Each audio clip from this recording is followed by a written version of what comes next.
What is the definition of a misplaced modifier? A misplaced modifier is a type of modifier which is very far away from the word or phrase which it modifies or describes or gives additional information about, leading to an unintended meaning because of its wrong placement in a sentence. Misplaced modifiers are considered to be grammatically incorrect because they change the intended meaning of the sentence. Example, this is wrong. She almost drove her kids to school every day. She almost drove her kids to school every day. This is a misplaced modifier. This is correct. She drove her kids to school almost every day. She drove her kids to school almost every day. This is rightly placed.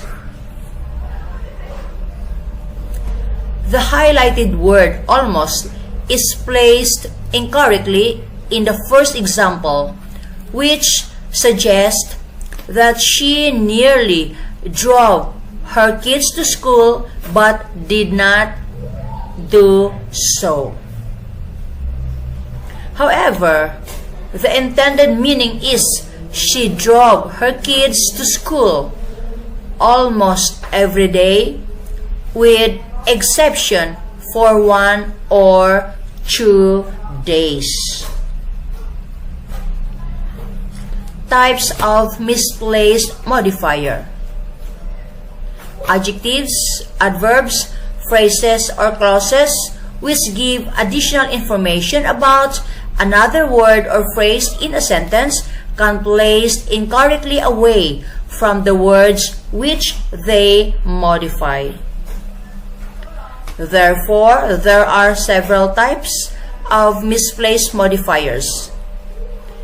Here are the most common types. Number 1, misplaced adjectives. Adjectives modify nouns or pronouns.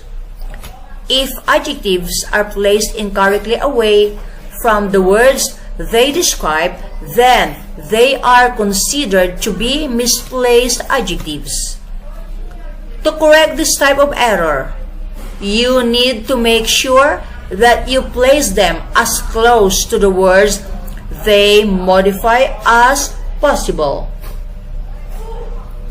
Examples: this is wrong. I found a red woman's ring. I found a red woman's ring. This is a misplaced. Right? I found a woman's red ring. I found a woman's red ring. This is correctly placed.